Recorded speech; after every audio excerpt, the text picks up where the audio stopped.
자, 우리 어저께 숙제 검사부터 할게요. 하면은 이제 문법 끝내서 오늘 문학이랑 비문학도 최대한 오늘 끝내려고 하거든요. 그래서 여러분 이제 선생님 부모님께는 그 교재 안내했는데 그래서 미리 아마 준비해 두셨을 거예요. 그래서 혹시 모르니까 선생님이 이번 주 주중에 한번 문자 더 보내줄게. 그래서 어휘책은 그대로고요. 이런 문학, 비문학, 문법 책만 새롭게 사서 오시면 되거든요. 그래서 오늘 최대한 조금 교재 끝내볼게요. 자, 172쪽부터 채점해 봅시다. 172쪽 1번에 단어에 대한 설명으로 적절한 거예요. 5번이고요. 형태 소수가 가장 많은 거. 도라지, 밤하늘, 예쁘다, 먹구름, 맛이 있다예요. 그래서 5번이고요. 그리고 하늘이 매우 막다죠?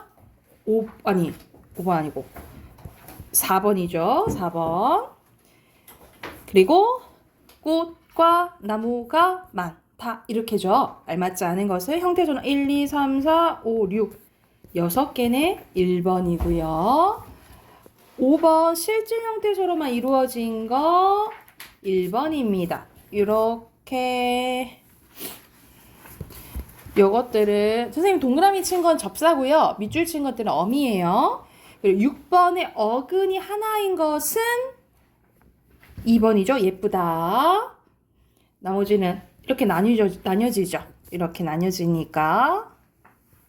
그죠? 그리고 7번의 접사 위치가 다른 것은 1번 아니면 2번이네. 그치? 2번이네요. 그죠? 그리고 기와집은 기와 플러스 집. 합성어예요. 어근 플러스 어근이에요. 그래서 합성어는 3번이죠. 혹시 선생님 지나가는데 이상한 거 있으면 얘기하세요. 그리고 여기서는 마음씨, 말씨가 들어가는 게 좋지 않을까, 그치? 그래서 가장 적절한 것은 4번입니다. 뒤로 넘겨서 아마 10번이 조금 어려우실 거예요. 다 알이 들어가지, 그치? 근데 오른쪽에 힌트가 있거든요, 여러분. 접사 알의 뜻은요. 겉에 덮어 싼 것이나 딸린 것을 다 제거한 거 또는 작은 진짜 알짜배기 할 때 그 알짜라고 생각하면 되는데 이 접사가 아닌 것은 2번입니다. 이거는 어근 플러스 어근이에요. 나머지는 접사알이라고 보시면 돼요. 그리고 11번에 접미사가 있고요. 동사에서 명사로 바뀌어야 되는데 그러면 명사가 아닌 것은 2, 3, 4는 아니잖아요. 그치? 그러면 1번 아니면 5번인데 접미사가 똑같이 접미사도 있다. 그치? 근데 바꿔주는 건 1번이죠. 그리고 12번에 노래방과 누리집이에요. 어근 플러스 어근인 합성어입니다. 합성어의 뜻 고르면 3번이고요. 13번에 같은 의미의 접사로 쓰이지 않는 것. 날고기 거의 생거 얘기하는 거잖아요. 그치? 아닌 것은 2번이고요. 그리고 14번에 성격이 다른 것은 여기서는 질이 접사예요. 2번이고요. 15번에 이제 의미관계 나온다. 의미관계에 대한 설명으로 적절하지 않은 것은 3번. 반의관계는 뭐라 했어? 모든 것이 다 같고 하나만 달라야 된다 했죠. 그죠? 하나만 달라야 된다 했고 16번에 동일한 의미관계가 형성되지 않는 것은 2번이고요. 곱다, 예쁘다, 비슷하잖아. 유의관계잖아요. 유의관계는 5번. 그리고 18번에 너를 볼 면목이 없어져 4번입니다. 넘겨서 19번에 좋다의 반의관계가 아닌 것은 4번이고요. 20번에 잘못 연결된 것은 질기다가 되겠죠? 3번이고요. 21번에 빼어나거나 곱다 비슷한 거 5번. 그리고 22번에 벗다의 반의관계가 아닌 것은 5번이죠. 그리고 23번에 여기서 예사소리, 여기 된 소리가 들어가야 돼요. 그리고 이걸 묶는 것은 자음입니다. 그래서 2번이고요. 그리고 24번 가볼게요. 여기서 맵다, 이거는 이제 감각적인 맵다잖아요. 그치? 근데 여기서는 되게 힘들다, 세다 이런 뜻이잖아요. 그쵸? 그래서 이렇게 파생된 거라고 생각하시면 돼요. 2번입니다. 그리고 25번의 다이어는 3번이에요. 됐나요? 넘어가도 되겠어요?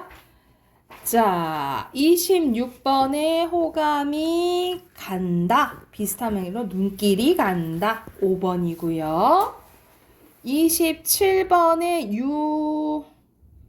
설정하다와 유의관계는 4번이고요. 28번에 눈의 중심. 여러분, 눈은 보통 뭐예요? 우리 신체 눈 생각하잖아요. 그치? 그래서 5번이에요. 그리고 29번에 동음이인 거, 말 그대로 뜻이 완전 다른 거 고르면 돼요. 4번이고요. 그리고 다르다와 틀리다는 말 그대로 완전 다른 말이죠. 그죠? 그래서 적절하지 않은 것은 4번입니다.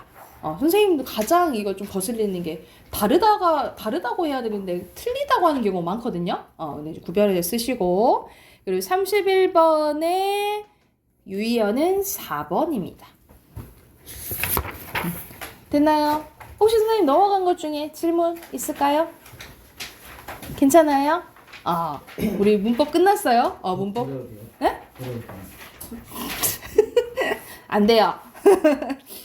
괜찮아요? 근데 그 29번에 네네. 동음 이유에서 네. 구별하는 완전 의미 조금이라도 관련이 있냐 없냐를 보셔야 돼요. 그래서 몇 번 혹시 헷갈렸어? 하윤아? 29번에 몇 번 했어요? 1번. 여기서 저녁, 그리고 저녁에 먹는 밥 얘기하는 거잖아. 그래서 조금 파생돼서 이건 다이어로 봐야 되는 거예요. 근데 동음이어는 완전 달라야 돼. 조금 공통된 게 조금 없어야 돼요. 그때 동음이어인 거예요. 아셨죠? 또 있을까요? 괜찮나요? 자, 우리 문학 펴볼게요. 문학 먼저. 150쪽입니다.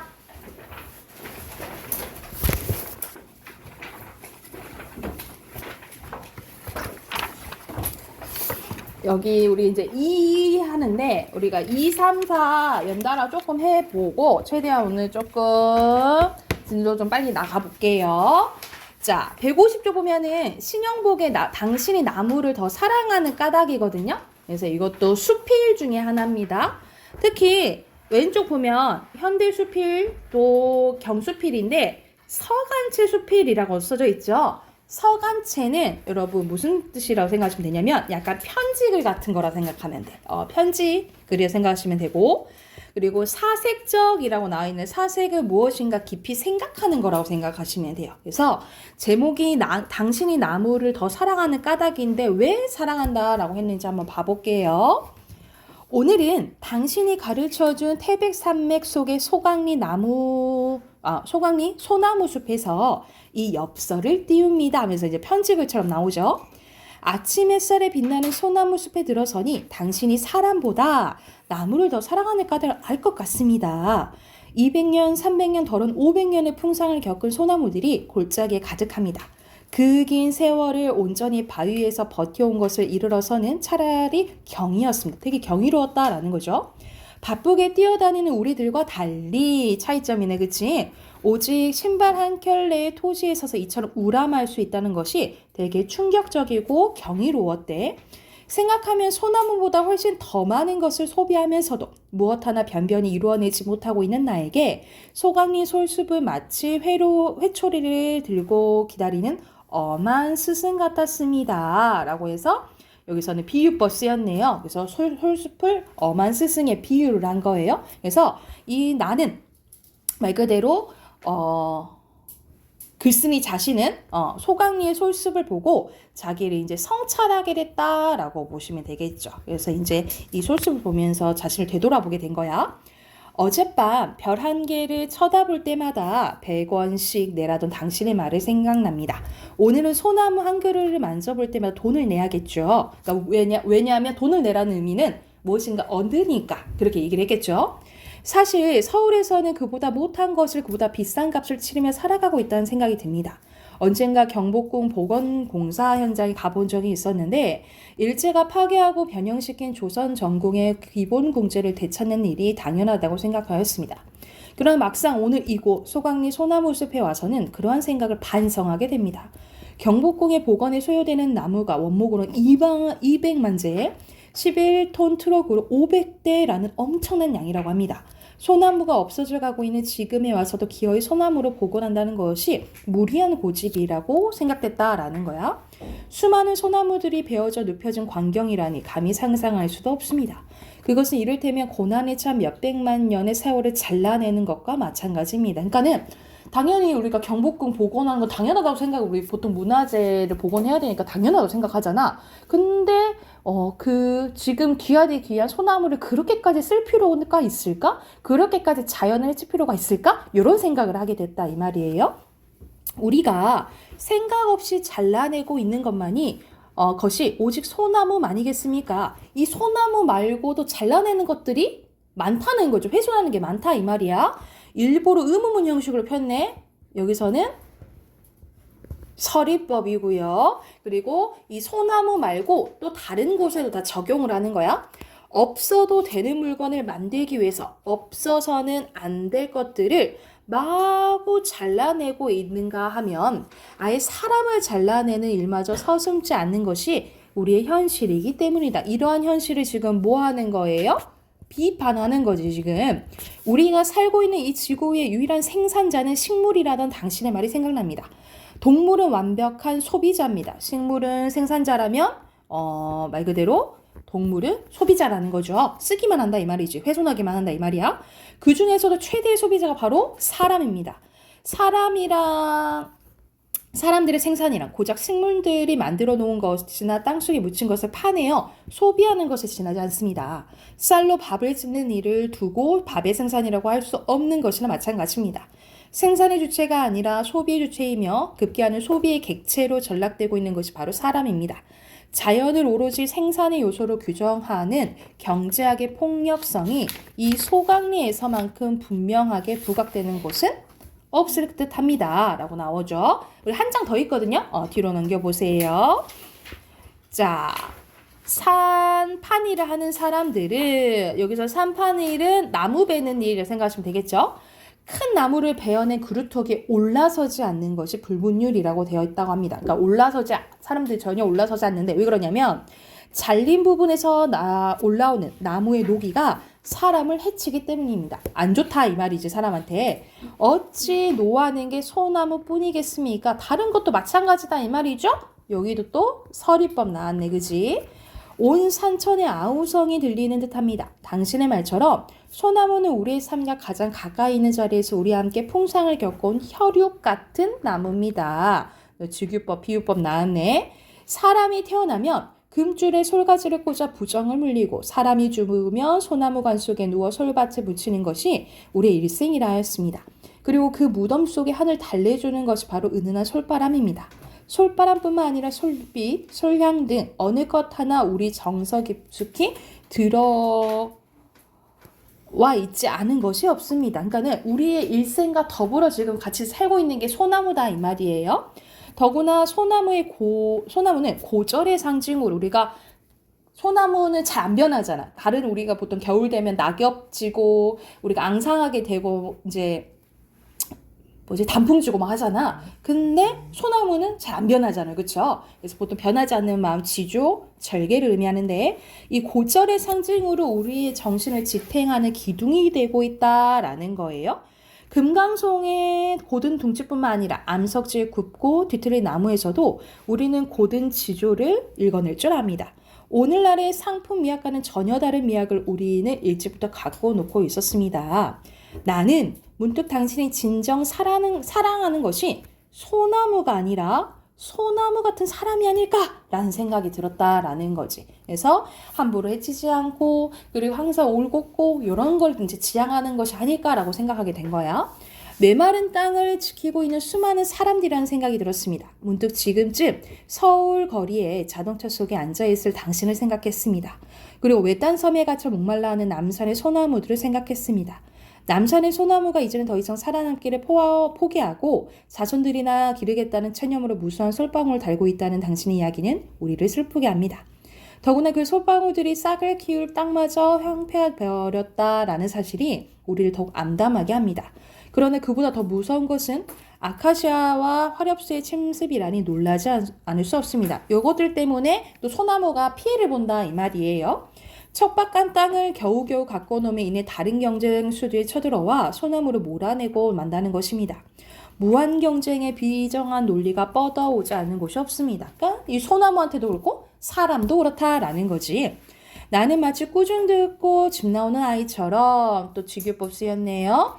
산을 나왔습니다. 솔방울 한 개를 주워들고 내려오면서 생각했습니다. 거인에게 잡아먹힌 소년이 솔방울을 손에 쥐고 있었기 때문에 다시 소생했다는 신화를 생각했는데 당신이 나무를 사랑한다면 솔방울도 사랑해야 합니다. 무수한 솔방울들의 끈질긴 저력을 신뢰해야 합니다.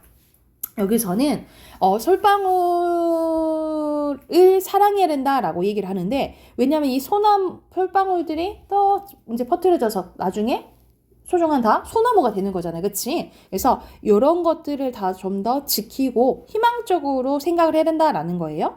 그래서 뭐라고 얘기하냐면 처음으로 쇠가 만들어졌을 때는 모든 나무들이 두려움에 떨었다. 그러나 어느 생각 깊은 나무가 두려워할 것 없다. 우리 둘이 자루가 되지 않으면 우리 보통 이 망치나 도끼나 자루 뭐로 만들어요? 나무로 만들잖아. 그치? 자루가 되어지지 않은 한 쇠는 결코 우리를 해줄 수 없는 법이다 라고 하면서 이렇게 척박한 환경에서도 우리가 하기 나름이라는 거지.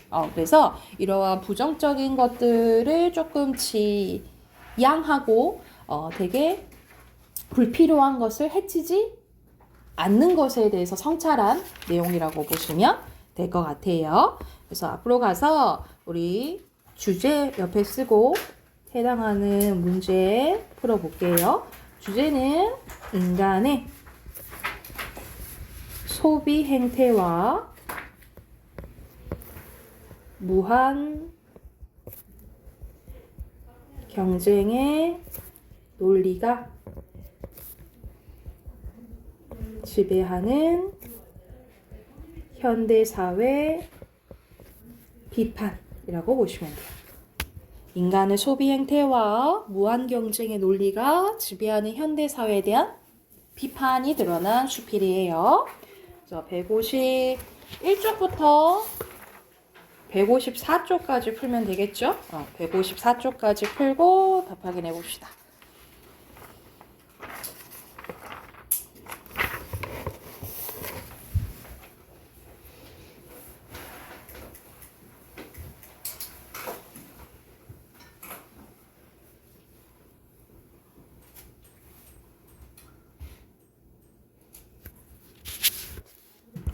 자, 1번에 알맞지 않은 거네요. 여기서는 오히려 경복궁 복원하는 게 꼭 저렇게 다 할 필요가 있을까라는 생각이 들었다 했잖아요. 그치?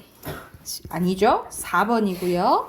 2번에 알맞지 않은 것은 여기서 식물의 유일한 생산자고 다 나머지는 소비자라 했잖아요. 그치? 땡. 3번이고요. 그리고 3번에 이런 피동 표현을 당하는 걸 얘기하는 거거든요. 우리 영어로 치면은 여러분 수동태 배웠잖아. 그런 것처럼 피동은 이제 당하는 걸 얘기하는 건데요. 여기에서 피동에 해당되는 것은 배임을 당한 거니까 4번이에요. 뒤로 넘겨서 A 부분이 좀 길긴 한데 A 부분에서 소나무에 대해서 언급한 것이 아닌 것은 여기서는 오히려 얘네들한테 당한다 했잖아요. 그죠? 5번이고요. 그리고 5번의 기억은 솔방울이에요. 이 솔방울에 대해서 적절한 것은 글쓴이가 지금 당신한테 얘기하는 거야. 그쵸? 니은 맞고요. 디귿도 맞고요. 그래서 답은 3번이고요. 6번에 니은을 인용한 목적으로 가장 적절한 거 마지막 문장이죠. 그쵸? 그래서 말 그대로 우리도 거기에 폭력적인 것 해당되지 않으면 다 살아남을 수 있다. 이런 의미잖아. 5번이에요. 뒤로 넘기면 빈칸 별로 없네요. 그죠? 첫 번째 거 소비, 두 번째 거 경복궁, 그 다음 세 번째 거 싹, 마지막에 경쟁. 됐나요? 자, 뒤로 넘어가 볼게요. 자, 뒤로 넘기면 여러분 엄청 짧지? 짧은 글 하나가 나와요. 이곡의 참아설이라는 작품인데요.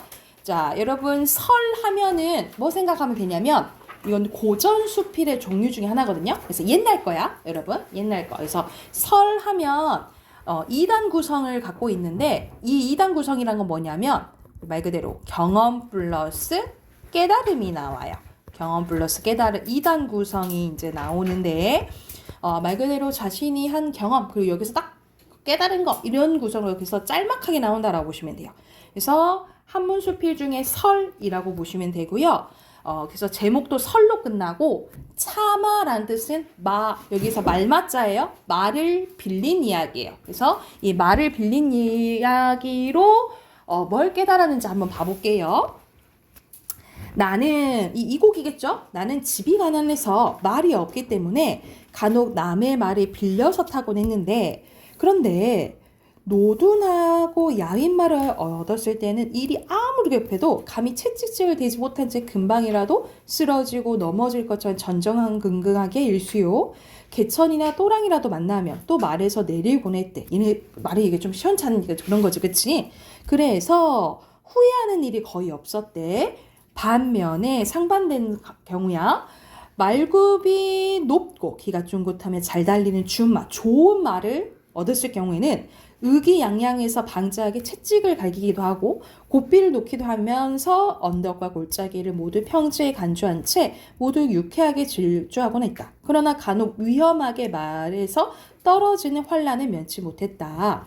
이러한 경험을 한 거야. 그래서 사람이 똑같이 말을 빌렸어. 근데 좋은 말을 빌렸을 때랑 안 좋은 말을 빌렸을 때랑 나의 뭐가 달라? 태도가 달라졌다 이 말이에요. 사람의 감정이라는 것이 어떻게 이렇게 바뀌고 달라질 수가 있단 말인가. 남의 물건을 빌려서 잠깐 동안에도 이와 같은데 하물며 진짜 자기가 갖고 있는 경우에 더해 더 말해 무엇하겠는가. 서리법 나왔죠. 그러니까는 우리가 남의 물건을 빌렸을 때도 이렇게 태도가 달라지는데 내 물건은 오죽하겠냐 이 말이야. 내 물건은 더 함부로 하겠지, 그치? 그래서 그렇긴 하지만 사람이 가지고 있는 것 가운데 남에게 빌리지 않는 것이 또 무엇이 있다고 하겠는가? 다 빌렸다 이 말이야. 우리가 살아가면서 우리가 갖고 있는 건 다 빌린 건데 예를 들어서 임금이 백성으로부터 힘을 빌려서 존귀하고 부유하게 되는 것이요. 예를 들어서 다른 백성들이 없어. 그러면 임금이 의미가 있어? 아니잖아. 백성이 있게 이제 임금이 있는 거죠. 신하는 임금으로부터 권세를 빌려서 총애를 받고 귀한 시문이 되는 것이다. 그리고 자식은 어버이에게서, 지어미는 지아비에게서, 비복은 주인에게서 각각 빌리는 것이 또한 심하고도 많은데 대부분 자기가 본래 가지고 있는 것처럼 여기기만 할 뿐 끝내 돌이켜보려 하지 않는다. 이 어찌 미혹된 일이 아니겠는가? 여기서는 미혹이라는 것은 뭐라 나와 있어? 정신을 차리지 못한 일이 아니겠냐라는 거죠. 또 설이 나왔네. 그러다가 혹 잠깐 사이에 그동안 빌렸던 것을 돌려주는 일이 생기게 되면 만방의 임금도 독부가 되고 백승의 대부도 고신이 되는 법인데 더군다나 미천한 자의 경우에 더 말에 무엇하겠는가 더한다 이 말이겠죠. 이런 식으로 다 의문형 어미로 끝난 거 서리법이야. 맹자가 말합니다. 맹자의 말을 인용했어요. 인용 쓰였고 오래도록 차용하고서 반환하지 않았으니 그들이 자신의 소유라고 아니라는 것을 어찌 알았겠는가. 내가 이 말을 접하고서야 느껴지는 바가 있게 참아서를 지어서 그 뜻을 설명해 보았다 라는 내용이에요. 그러니까는 우리가 살아가면서 빌리지 아니한 게 없다 이 말이야. 근데 우리는 뭐예요? 다 원래 내 것처럼 함부로 하고 한다는 거죠. 근데 모두 다 빌린 것처럼 소중히 여기고 사용하고 생각해라. 이런 교훈을 얘기한 수필이라고 보시면 돼요. 그래서 이 수필의 주제 옆에 쓸게요. 소유의 본질에 대한 성찰과 깨달음에 대해서 이야기했다라고 보시면 돼요. 소유의 본질에 대한 성찰과 깨달음이에요. 자, 이것도 문제 풀어볼게요. 157, 158 풀면 되겠죠?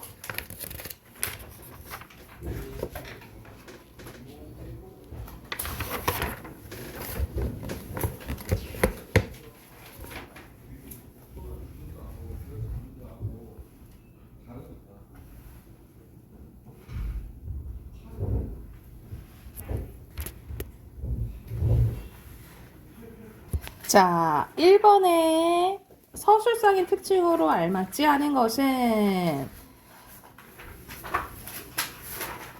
여기서는 2번이에요. 여러분 추상적인 건 눈에 보이지 않는 건데 눈에 보이지 않는 걸 뭐 눈에 보이게끔 표현하면서 한 거는 뭐 딱히 없었던 것 같아요. 경험이랑 설이 권위 있는 사람은 그 맹자 마지막에 맹자말 갖고 오잖아요. 그쵸? 그리고 사례는 그 말 빌린 거 얘기하는 거죠. 그쵸?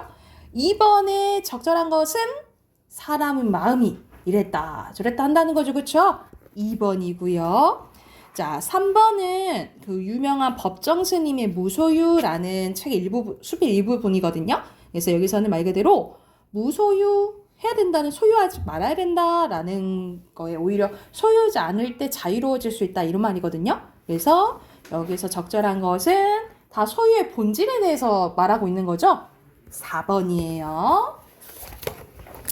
자, 뒤로 넘겨서 여기서는 괜찮은 말을 탈 때랑 괜찮지 않은 말을 탈 때랑 상반된 거지. 상반된 거는 대조예요. 그 다음에 서리법 그리고 권위 쓰시면 됩니다. 됐나요? 그리고 밑에는 쌤이 얘기해줬죠. 2단 구성 경험 플러스 깨달음이고 주제는 소유의 본질에 대한 성찰과 깨달음이에요. 넘어가도 되겠나요? 우리 마지막 하나 남았어요. 살아있는 이중생 각하라는 희곡이거든요. 여러분 희곡은 항상 특징 기억해야 될 게 희곡은 연극의 대본이잖아요. 그쵸? 연극의 대본이다 라고 생각하시면 되겠고요. 그걸 이제 참고해서 바로 본문 봐볼게요. 자, 이 살아있는 이중생 각하라는 제목인데 전체 주어에 보면 일제강점기에 친일파로 큰 재산을 모은 이중생은 광복 이후에 재산을 타 잃을 위기에 처한 거야. 이중생은 자신의 재산을 지키기 위해서 전 재산을 사위인 송달제에게 상속하는 유서를 남기고 거짓 자살극을 벌입니다. 그러니까 자기가 죽지도 않았는데 죽은 척 하는 거여서 우리가 보통 그 장례식 가면은 이런 영정사진 뒤에 이제 관에 이제 시신을 놔두잖아요. 그쵸? 그래서 거기에 이제 몰래 있는 척을 하는 거, 살아있는데 이제 죽은 척을 하는 거예요. 그래서 자신의 재산을 모두 사회 환원할 위기에 처하자 정말로 자살을 하게 됩니다. 진짜 죽게 되는데, 그래서 그 전에 이제 스토리예요.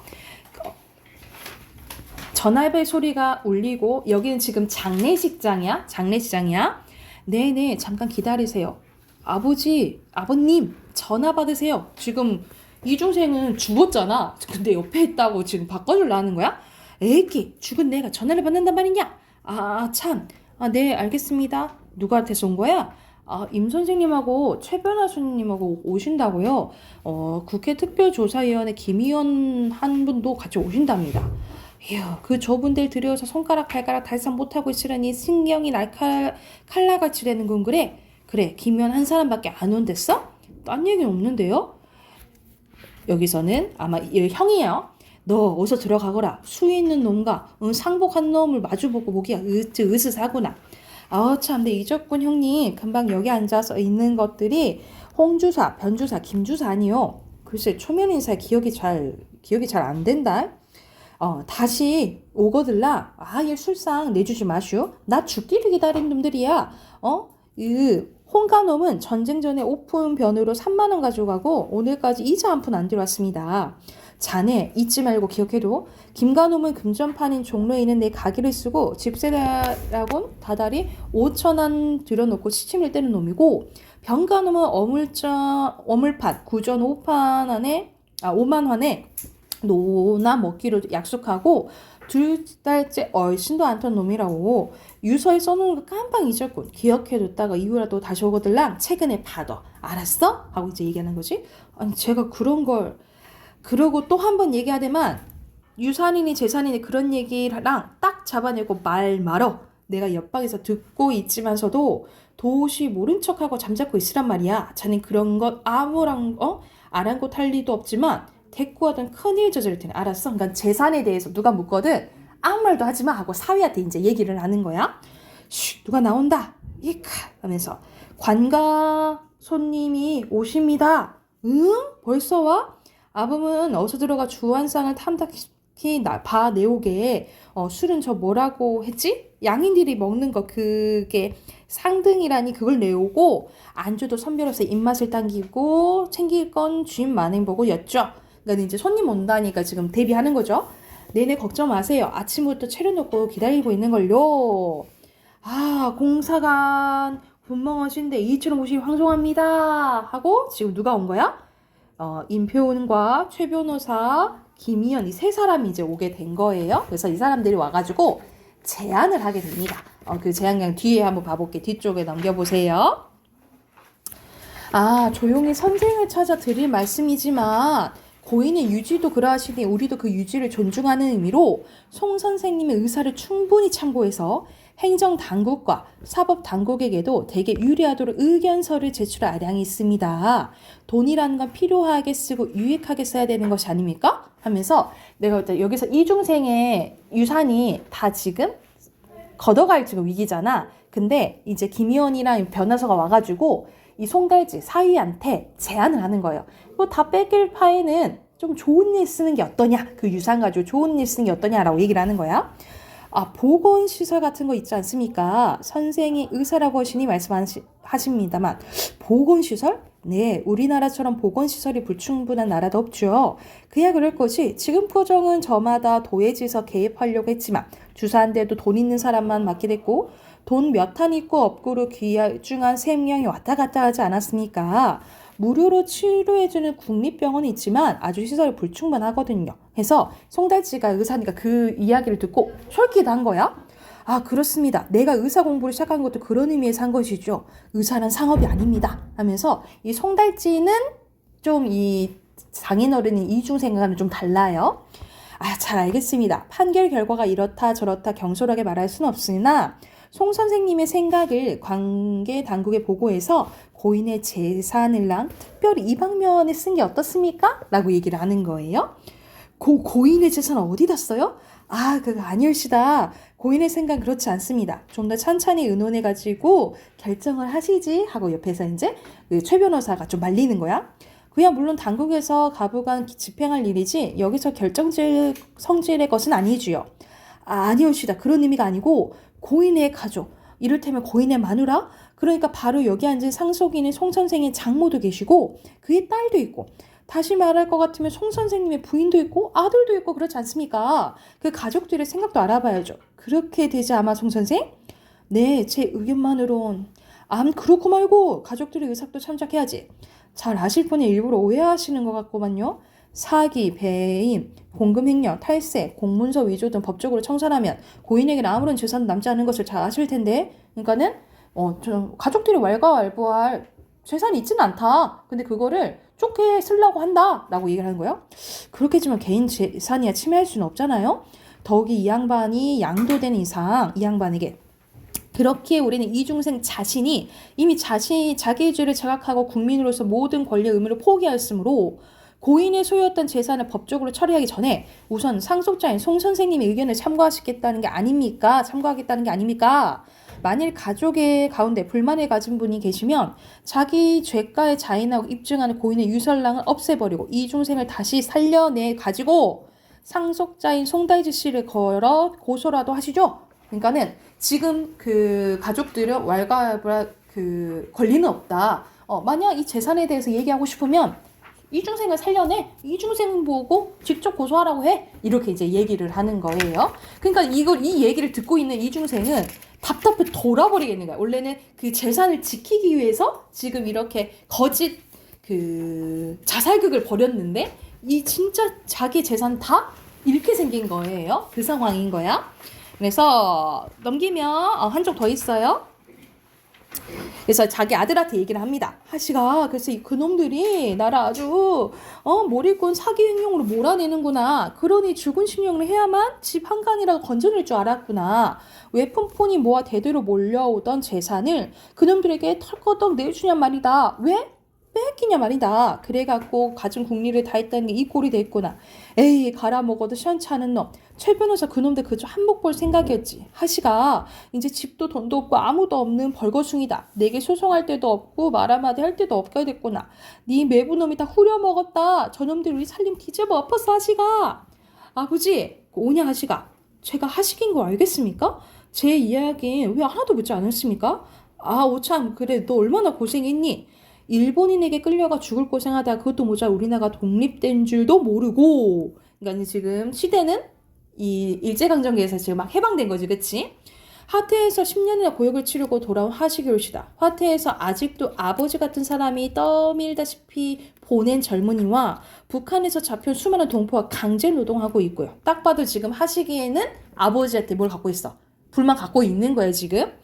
여보 당신은 무엇이 잘났다고 챙겨놨슈? 응? 챙겨냈슈? 누가 하겠다는 거 시켜놓고 그래. 위로는 탈바가지 억지로 쓰는 누군데 누가 당신대로 무료병원 예약하랬소? 라고 하니까 하면 좀 어때? 내 아들은 의견을 얻고 생각도 없는 천치 짐승이란 말이야? 난 제 이름 가지고 살 줄 모르는 인간이고 왜 사람을 가지고 볶는 거야? 라고 이제 사위가 막 얘기를 하는 거예요.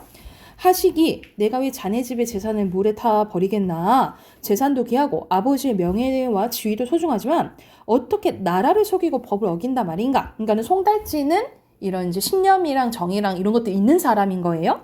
옳다고 생각하는 처사에 돕지를 못할 망정 방해까지 해서야 되겠나. 우리가 그러면 누가 국가의 사업을 돕고 우리의 후배는 어떻게 됐냐 말일세.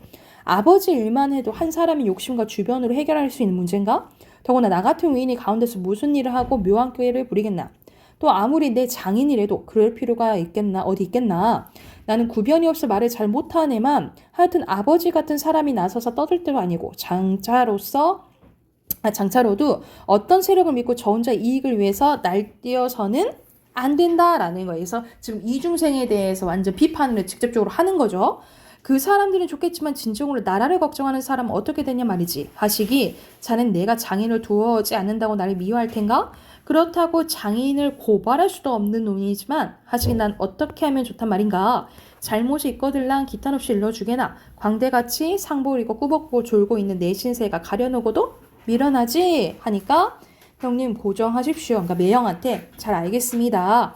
아버지 씨는 이미 끝 지났어. 형님도 이미 지나간 과거 거의 를 가지고 번민할 게 뭐가 있수? 하면서 결국 이제 아까 전에 앞에 전체적인 줄거리에서 나왔잖아요. 결국 모든 이제 재산을 잃고 이중생이 자살하면서 이제 끝나게 되는 이야기예요. 그래서 여기서는 개인의 이제 욕심으로 무엇인가 해보려는 사람의 말 그대로 마지막 몰락에 대해서 이야기한 희곡이라고 보시면 됩니다. 그래서 주제는요, 개인의 이익을 최우선으로 생각하는, 그러니까 자기밖에 모르는 거지. 그 인물에 대한 비판입니다. 그래서 제목이 살아있는 이중생 각하인데 사실 지금 거의 죽은 척한 거잖아, 그치? 그래서 제목도 거의 판호법이 쓰였다라고 생각하시면 될 것 같아요. 주제 쓰고 문제 풀게요. 161쪽부터 끝까지 166쪽까지 푸시면 됩니다.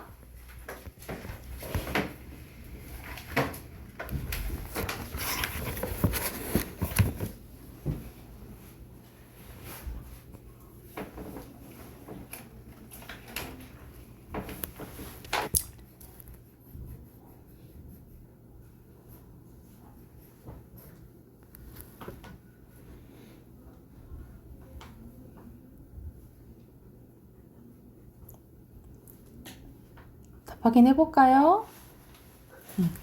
161쪽 펴보세요. 161쪽에 여기선 등장인물에 대한 설명으로 적절한 거네.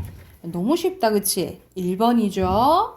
1번. 그리고 여기서는 조금 우스꽝스러운 부분은 당연히 처음 보면 기억, 니은 다 해당되겠죠?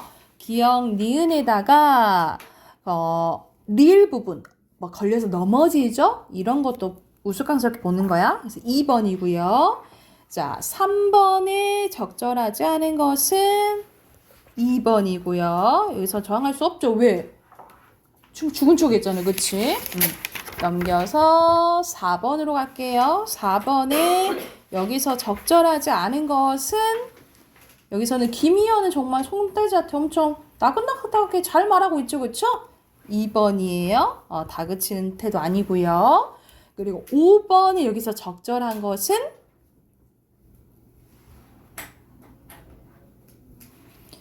소설로 바꾸면 등장인물 그대로 하면 되겠죠? 4번이에요. 그리고 6번에 적절하지 않은 것은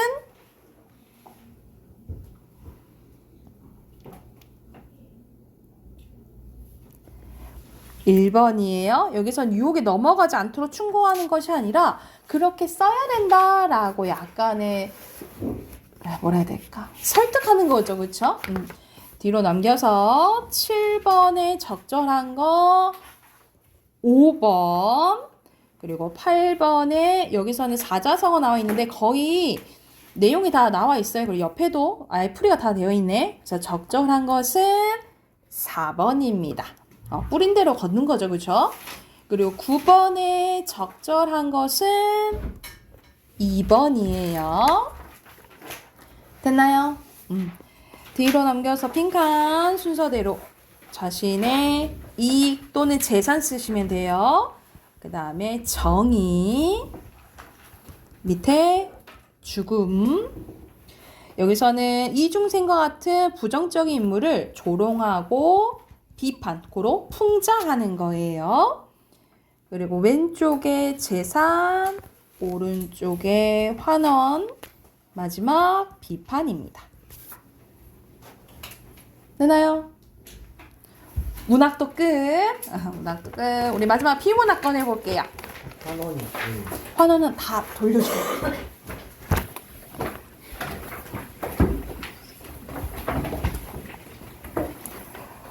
우리 150쪽으로 가면 되거든요.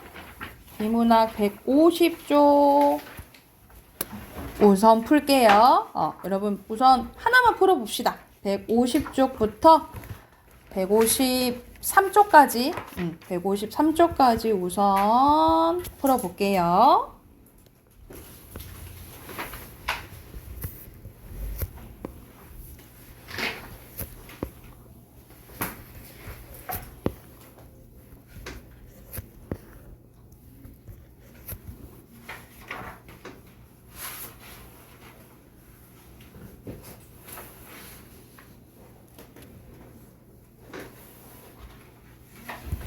자, 얼른 답 확인 해볼게요. 1번의 기억은 여러분 아카펠라고 니은은 캐럴이잖아요. 그쵸?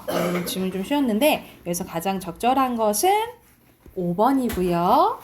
2번에 여기서는 아카펠라다. 그치? 아카펠라에 대한 설명으로 적절한 거 고르면 되잖아요. 그죠? 3번이에요. 뒤로 넘기면 문단 있는 거 나오네요. 두 번째 거, 네 번째 거, 마지막 거, 4문단은 첫 번째 거, 그 다음 세 번째 거, 다섯 번째 거. 맞죠? 그리고 공통점은 종교 음악에서 시작하여 대중에게 널리 사랑받고 있다.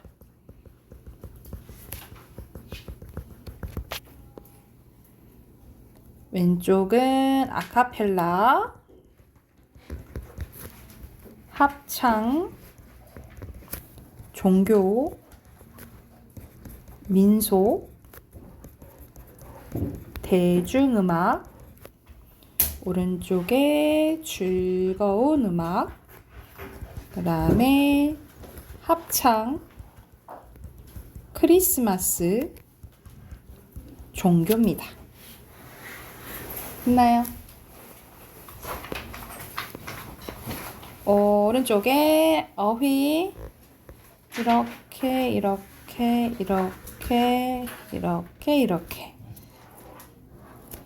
그리고 불렸는데 가리키게, 그리고 붙였다고. 됐나요? 네. 다 됐어요? 여러분 뒤로 넘기면 여기 책이 조금 남았거든요. 그래서 이건 선생님이 숙제로 내줄까 해요. 우리 이제 일주일 후에 보니까 아예 끝까지 여러분 168쪽까지 세 지문 되거든요. 168쪽까지 다 풀어 오시고, 선생님이 그래도 여러분 이제 까먹을 수도 있으니까 주중에 오기 전에 선생님이 문자 보내줄게요. 필요한 교재, 새 교재 있잖아요. 새 교재 챙겨서 오시면 되고, 단어 14강 외워오시면 돼요. 아셨죠? 틀린 단어 써 오시고 다음 주에 봅시다.